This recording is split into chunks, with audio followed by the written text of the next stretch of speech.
After the Jallianwala Bagh massacre, Gandhiji felt that we are cooperating the Britishers, and that is the main reason they are ruling on us. ठीक है, that was the thinking of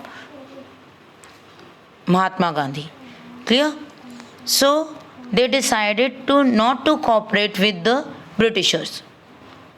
Gandhi ji ने ये सोचा कि अगर हम cooperate कर रहे हैं, उन्होंने लोगों से भी यही बात कही कि we are cooperating with Britishers, और कोई पर्सन हम पर तभी हमसे गलत करवा सकता है या हमारे साथ कुछ गलत कर सकता है if we are cooperating that person.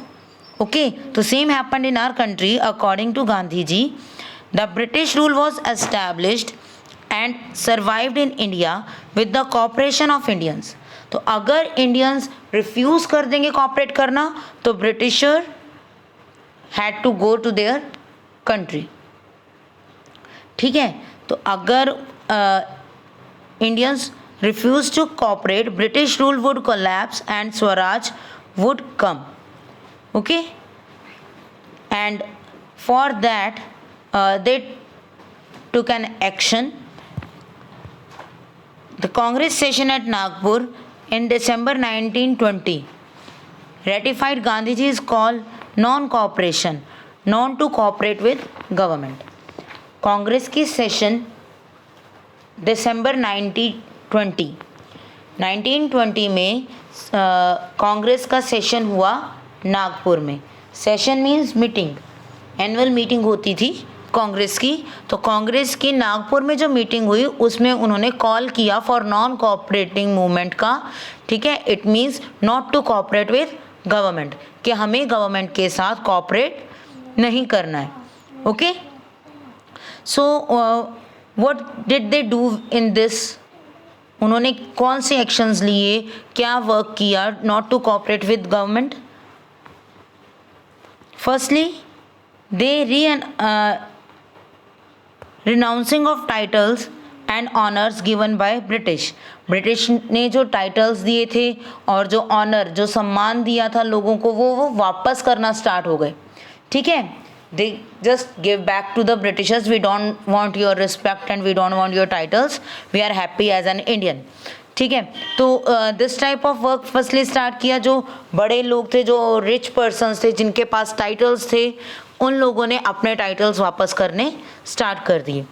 Boycott of legislature, जो लेजिस्लेचर फॉर्म किया जाता था प्रोविंसेस से इलेक्ट करके मेंबर्स, और ब्रिटिशर्स भी वहाँ के मेंबर्स होते थे, वो लोग अपने जो लेजिस्लेचर्स हैं, इंडियंस ने उन लेजिस्लेचर्स में जाना बंद कर दिया.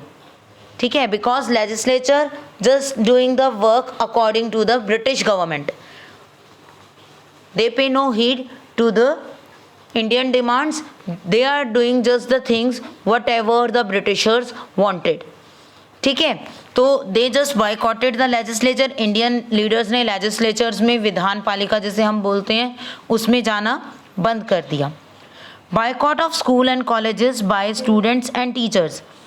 Indian teachers and students, they boycotted the school and colleges. Teachers ने पढ़ाने जाना बंद कर दिया और स्टूडेंट्स ने पढ़ने बंद कर दिया.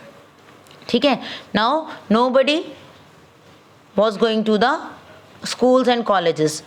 Okay, they just boycott British school and colleges, not Indian. जो इंडियन स्कूल कॉलेजेस थे वो वर्किंग में थे, जो छोटे मोटे कोई स्कूल थे या कहीं पर कुछ पढ़ाया जा रहा था, समझाया जा रहा था, वहाँ पर लोगों ने एडमिशन लेना, वहाँ पर लोगों ने जाना स्टार्ट कर दिया. But they boycott the British school and colleges. Okay, opening of Jamia Millia at Aligarh and Kashi Vidyapith at Banaras. जो मुस्लिम यूनिवर्सिटी अलीगढ़ कही जाती है, वो जामिया मिलिया यूनिवर्सिटी ओपन की गई, कॉलेज ओपन किया गया अलीगढ़ में. ठीक है, और बनारस में काशी विद्यापीठ स्टार्ट किया गया. ओके, तो ये इंडियन कॉलेजेस स्टार्ट किए गए so that Indian students has a place to study. उनके पास कोई ना कोई प्लेस हो जहाँ पर वो स्टडी कर सकें. Okay, they boycott the government offices and courts. लोगों ने ऑफिस में जाना बंद कर दिया कि हम वर्क नहीं करेंगे तो ब्रिटिशर्स का वर्क नहीं होगा. Okay, so they boycott government offices as well as courts also.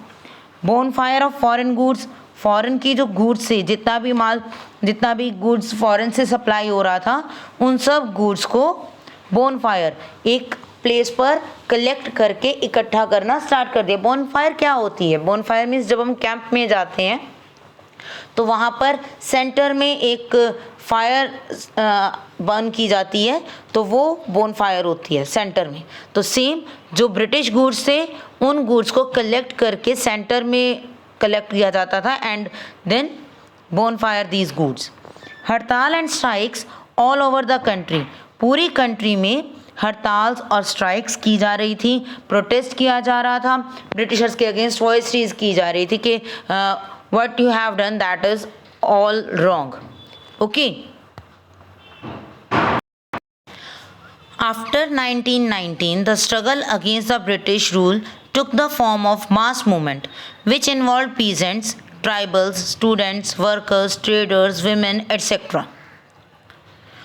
The unity between Hindus and Muslims strengthened.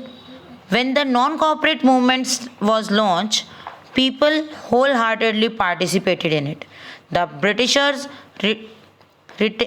racialized by imprisoning all the important leaders of the movement except Gandhiji.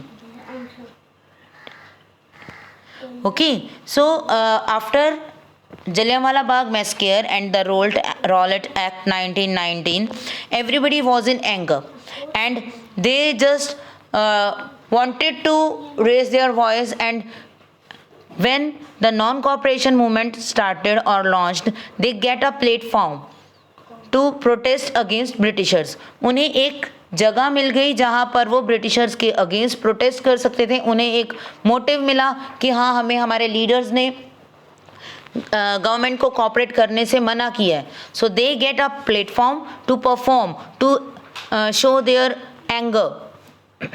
So tribals, farmers, women and workers, traders, everyone was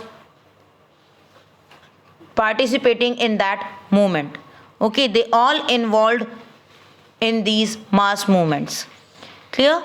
And British tried to suppress this movement by arresting all the leaders. जो prominent leaders थे, जो great leaders थे, जिनका बहुत ज़्यादा impact था Indians पर, उन सब leaders को उन्होंने अरेस्ट करना स्टार्ट कर दिया.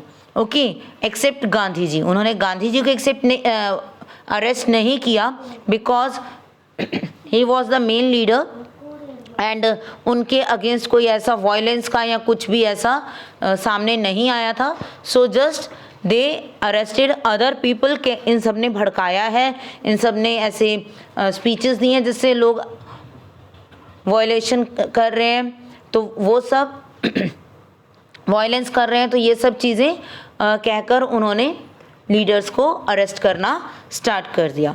ओके.